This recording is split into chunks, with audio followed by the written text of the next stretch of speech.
Hello everyone. In this video I'm going to solve the packet tracer activity from chapter 14,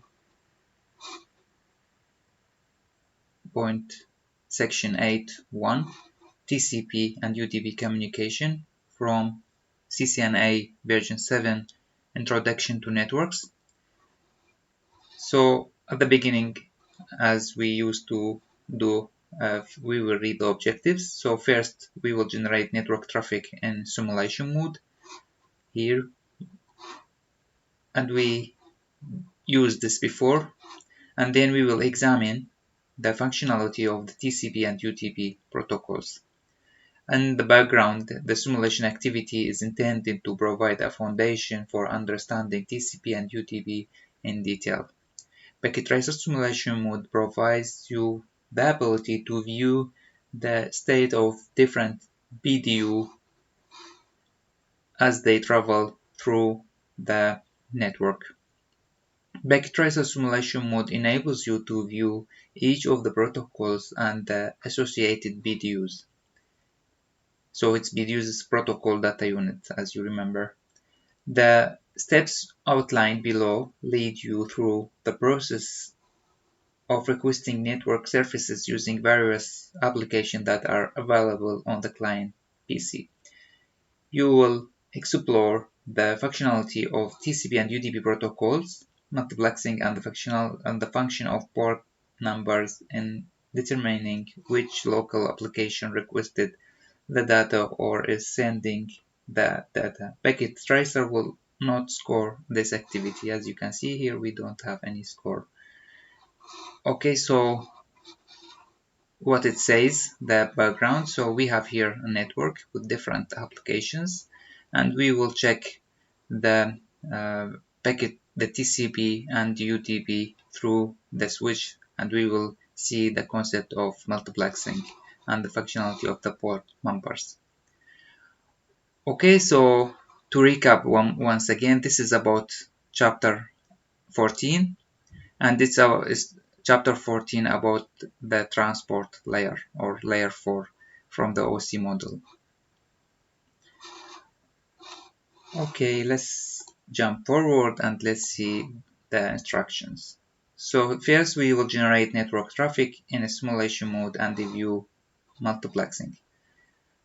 Step number 1, we generate traffic to populate address resolution protocol table. So we have to perform the following task to reduce the amount of network traffic viewing the simulation. So we will go to a multi-server, and then we will go to desktop. We are here, and then command prompt. And then let's try to ping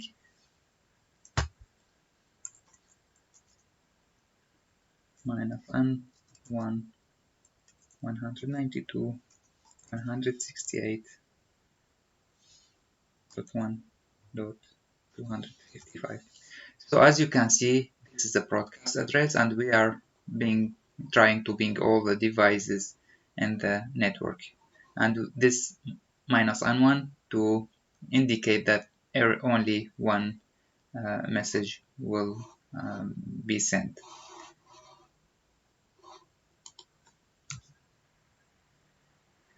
As you can see,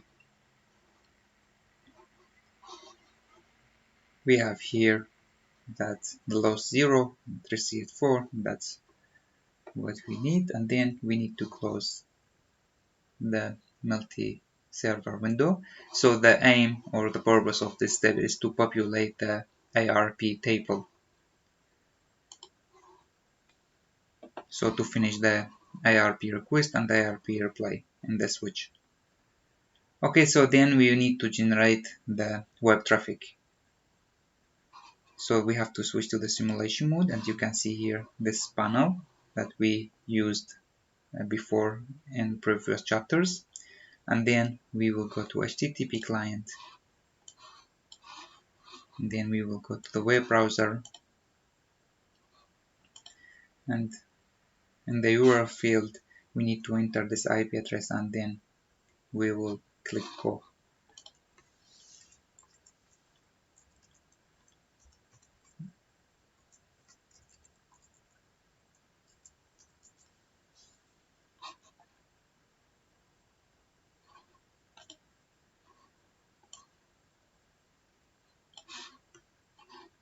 So envelopes BDU will appear in the topology, and we can see here the envelope is here, and then we need to minimize, do not close, because when we will close we will terminate the process, so we need only to minimize it. Okay, we will generate traffic now, but in this now we will use the FTP traffic, so here, and then we will go to the command prompt, and then we will type FTP 192.168, and as you know, the FTP is file transfer protocol. So 192.168.1, we will click, and then we can see here another envelope appears here with a different color. Again, we need to minimize, do not close, and then we need to generate DNS traffic. So we will go here one more time, and then we can type ns lookup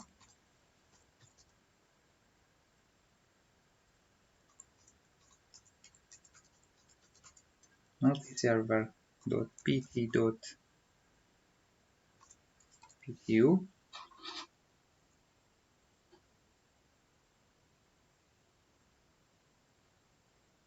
pt.ptu, yes, it seems good.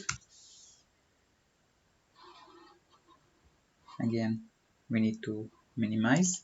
Another envelope appears here with a different color, and then we need to generate an email.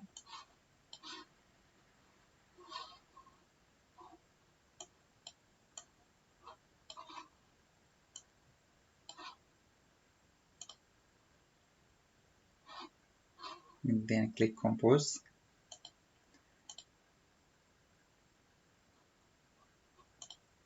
and to user at multi-server.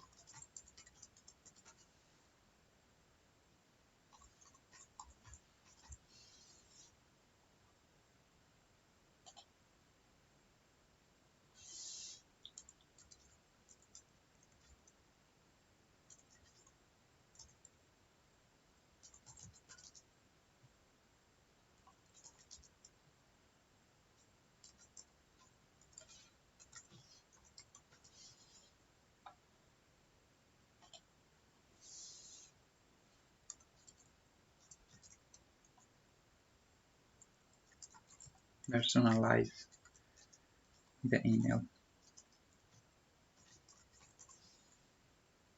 and then click send.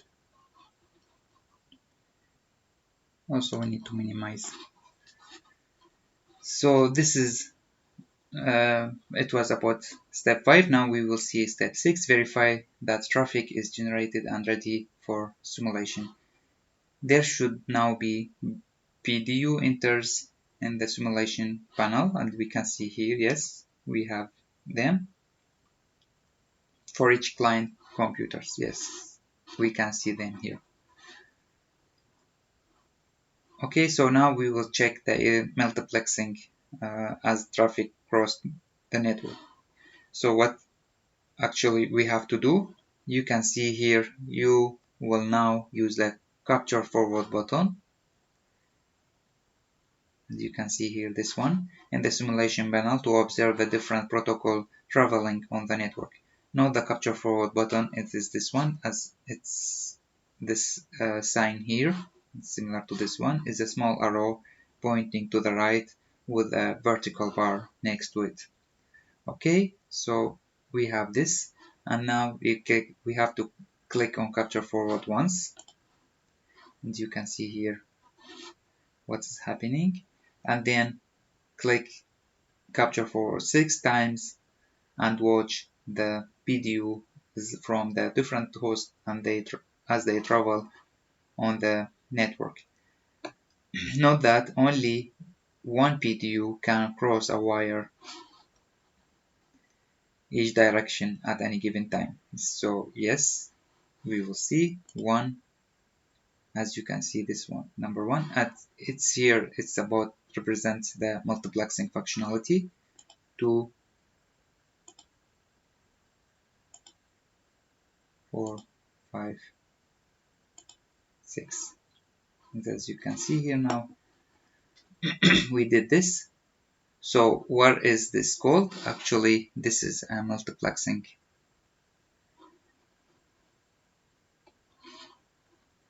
Okay, so a variety of PDU appears in the event list in the simulation panel. What is the meaning of the different colors? So different color or different colors represent different protocols, as we mentioned here at the beginning. So different color means different protocol. So now let's check the functionality of the TCP and UDP protocol. So before we reset the simulation, to recap one more time, we generated the traffic, and each traffic with different protocol. Here we have HTTP, here we have FTP, DNS, and email. And in the switch, we saw the multiplexing functionality.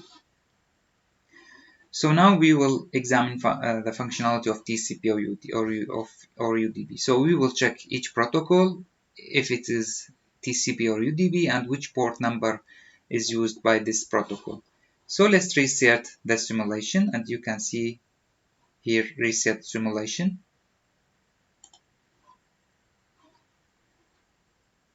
So one more time, we need to filter the traffic that is currently displayed into the HTTP and TCP PDU. To filter the traffic that is currently displayed, click Edit Filters and toggle to the Show All None button, and then select HTTP and TCP.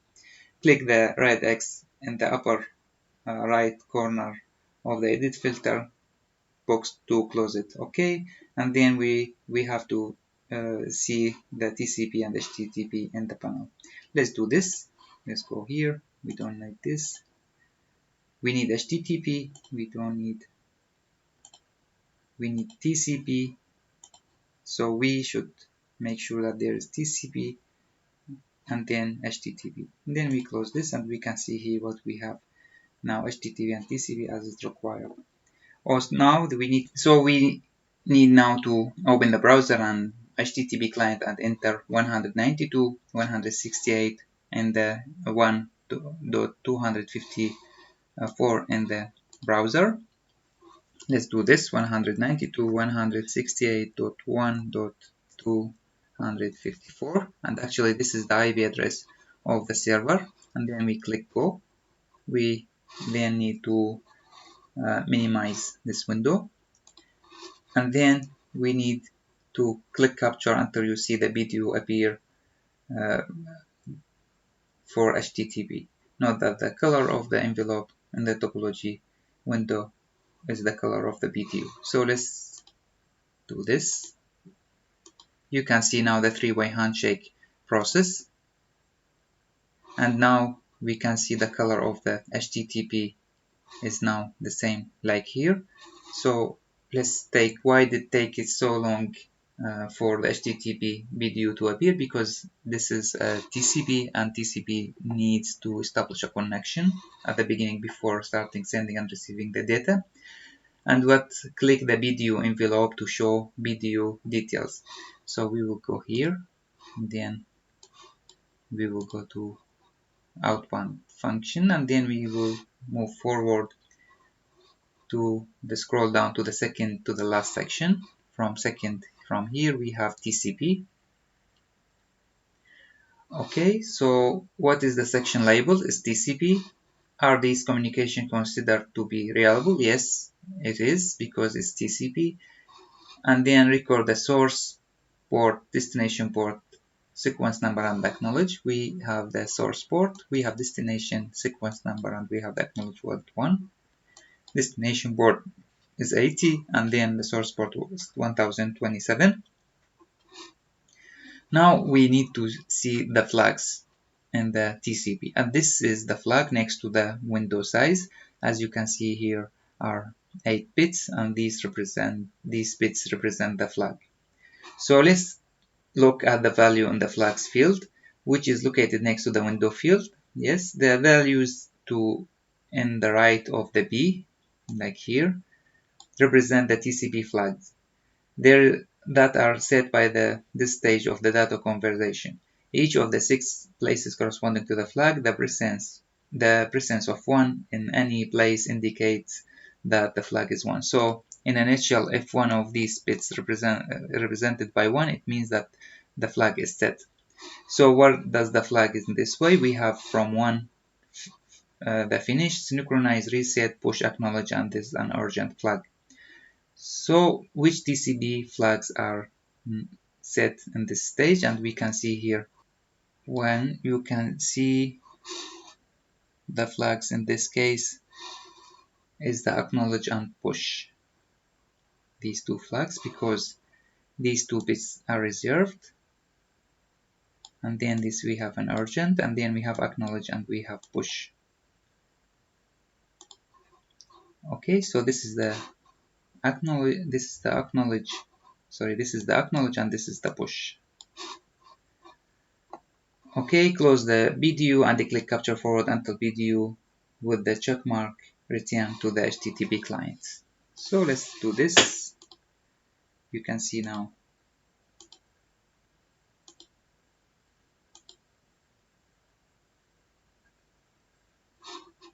here the BDU returns to the client. So let's click the BDU and now let's check the inbound details. How are the ports are sequence and sequence number different than before? Let's see what we have here. Now we can see the source port is 80 because this is from the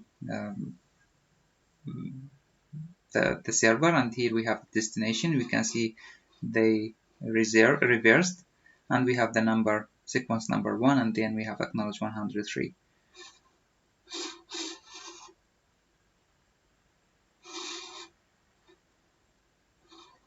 Okay, so where we have here more, how are the port and sequence? Okay, we already answered this. Click the HTTP video with HTTP client has prepared to be sent. This is the beginning of the HTTP communication. Click the second video envelope and select outbound. So let's see here.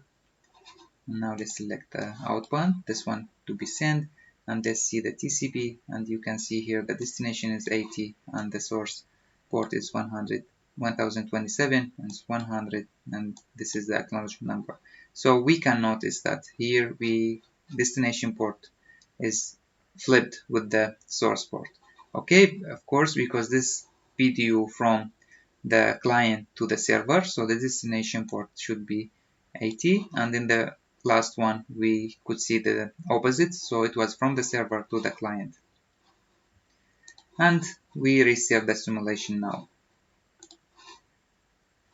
Now we will repeat the same process. We will check FTP. So let's do here the same. Let's close this and then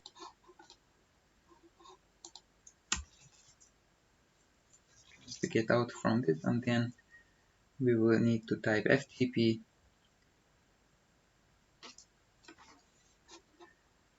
and then in the simulation panel we need to go to edit filter, and then in this case FTP and TCP. So need now FTP, and you can see here we have FTP and TCP, and the capture forward, click capture and forward, and then we need to click to the second video to open it, and then we need to go to the outbound, and again to the TCP section we have to go at this communications considered to be reliable? Yes, because it's TCP. And then we need to record again the source port, the destination port, and the flags are here. We can see here the same as well. So outbound, we can record the from the TCP, we can record also the flag as well as the source and destination number. Okay, so we don't need to repeat the same story here. It is pretty much the same what we did in HTTP. It's HTTP is FTP. So the most important thing is to check that if it's TCP or UDP or the source and the destination number and the flags. We can also notice that how the process of transportation between the source and the client in layer 4 transport layer works. So we from the client to the server, we have the well-known port number. When it's received back from the server to the client, we can see the reverse order. Okay, so let's do one experiment related to domain name system to see the UDP, not TCP. So in this case, we will go here and then we will go to the command prompt one more time. So let's do here, we just generate traffic.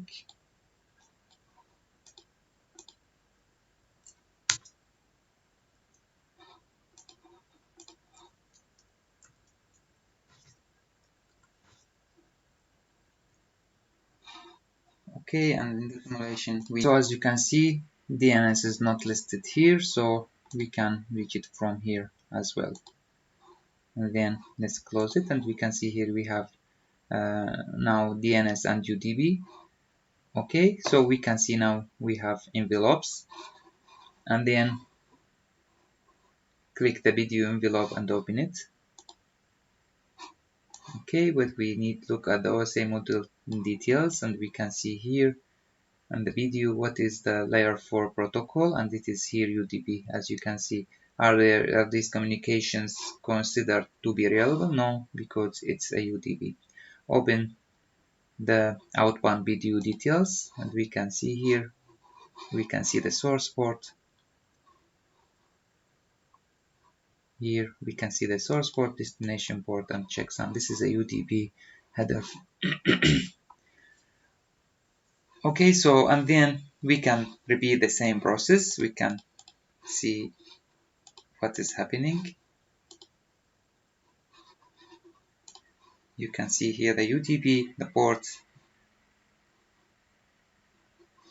status, and the only data available. How the process is changeable, or it can be changed between the source and the destination. In the case of bound, you can see here this one is destination port, but here 1026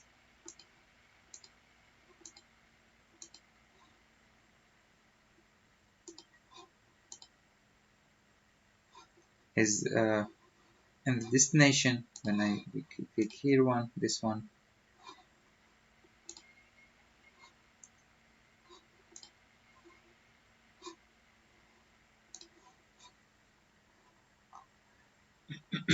we can also repeat the same idea on the same steps on the other applications, like FTP or email, but we will not do this. The most important, what you have to practice to see the packets, how to open the packets from here, and how can you reach to the layer 4 information where it was UTP or TCP, and you can see the port number, the port numbers as well. So that's all for this task. Please try to at least implement one of the applications to check to get used with the how to reach the layer 4 transport layer protocols. Okay, thank you very much. If you have any question or questions, please prepare them and bring them to the lab.